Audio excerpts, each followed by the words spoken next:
Kevin Erdahl, a boy from Beartown.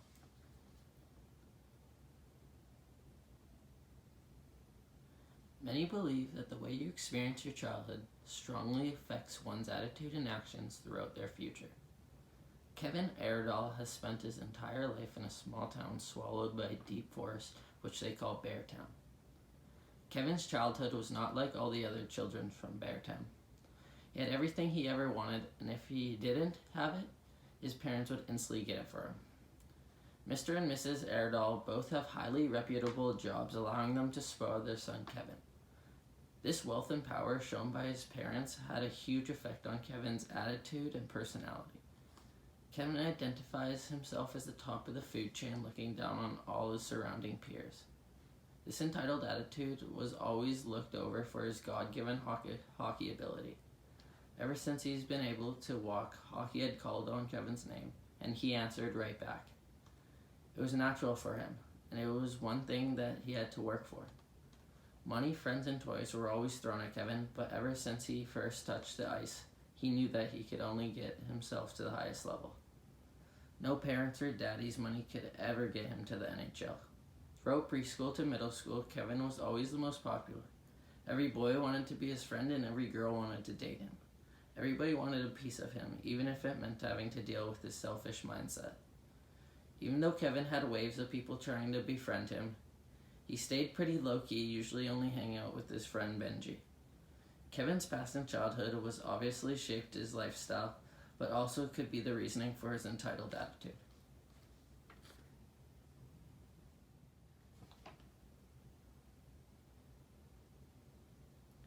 This exact moment in time has been a lot for Kevin to handle. Sexual assault allegations are being thrown his way by the general manager's daughter, Maya. With the whole town believing that these allegations are false, the truth belongs to two people only. Those two people are Kevin and Maya. Due to these circumstances, Kevin was not allowed to play in the championship game. This caused for the team to lose.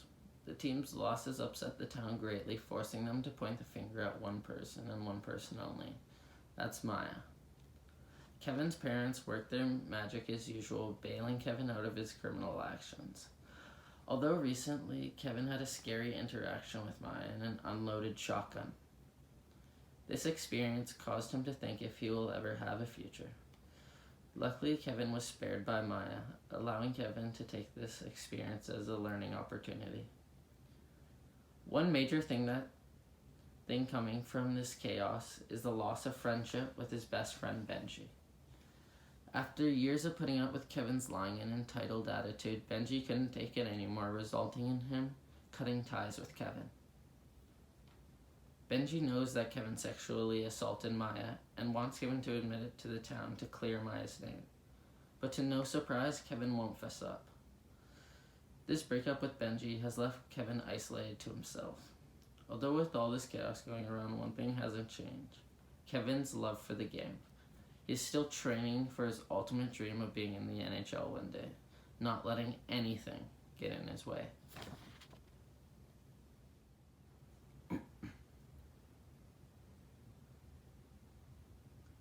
After putting past events behind him, Kevin was finally able to achieve his lifetime goal. In the 2021 NHL draft, Kevin Erdahl had been drafted with the first overall pick by the Edmonton Oilers. Kevin, now in the Professional Hockey League, has been tearing the league up. Players and coaches refer to him as the rebirth of Wayne Gretzky. Playing with his childhood hero, Connor McDavid, Kevin has been able to outshine him in his first year as they play alongside each other. 10 years of playing in the NHL, and Kevin is already a no-doubter for first ballot Hall of Fame. 2,500 points, 7 Hart Memorial trophies, and 5 Stanley Cups later, and Kevin's entitlement is at an all-time high. Kevin, now all grown up, is married to a retired bathing suit model he met in Los Angeles. Her name, Jaitlyn Kenner. Jaitlyn is carrying Kevin's child right now, crossing their fingers that he arrives before Kevin leaves for training camp. Their relationship had been great, almost movie quality. Jaitlyn retired from modeling and now spends her days at home taking care and answering to Kevin's every wish. And I guess that's why it has worked out so far. Kevin loves getting his way, and Jaitlyn only truly wants to make him happy. All was good until one day they went to the grocery store. There, for the first time in 10 years, Kevin and his wife ran into Maya. Seeing Maya again unleashed Kevin's suppressed guilt and explains why he does what he does next. After they part ways, Kevin made a life-changing decision he would regret for the rest of his life. He tells Jaitlyn what he did to Maya. Jaitlyn gave Kevin a look of horridness, and tears rolled down her face. A day later, Jaitlyn and their unborn son moved out of Kevin's house. But it didn't end there. Jaitlyn went all over the media news explaining Kevin's past actions. This wasn't much like Beartown. Everybody began to believe the news. Kevin was receiving hate mail and also death threats from feminists and hockey fans. It got so bad that the Oilers were forced to drop him. Kevin went from a Hall of Famer to one of the most hated players of all time. Just like that, Kevin's dreams vanished. And with the dreams, so did Kevin. He hasn't been spotted for months, but some say that he's back in the town it all started in. Beartown.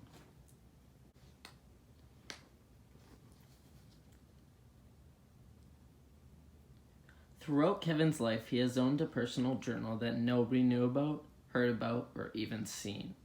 This journal had been glued to Kevin's side in hopes of keeping it to himself. In this journal, Kevin kept only the most meaningful and significant articles from his life.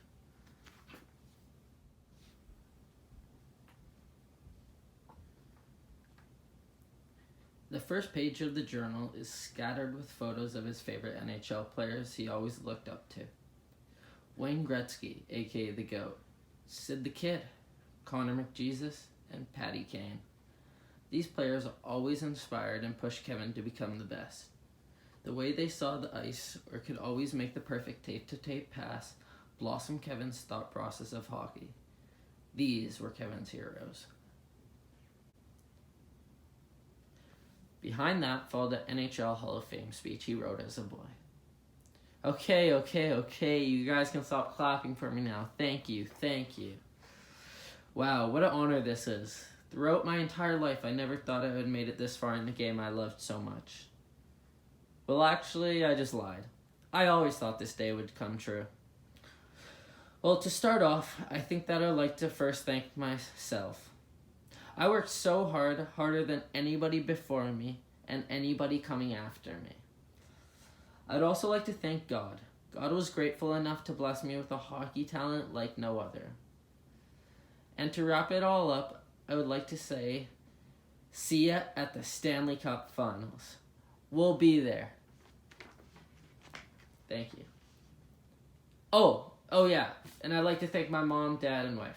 Good night, everybody. Other pages of the journal were scattered with inspirational quotes and photos he took from magazines and the internet.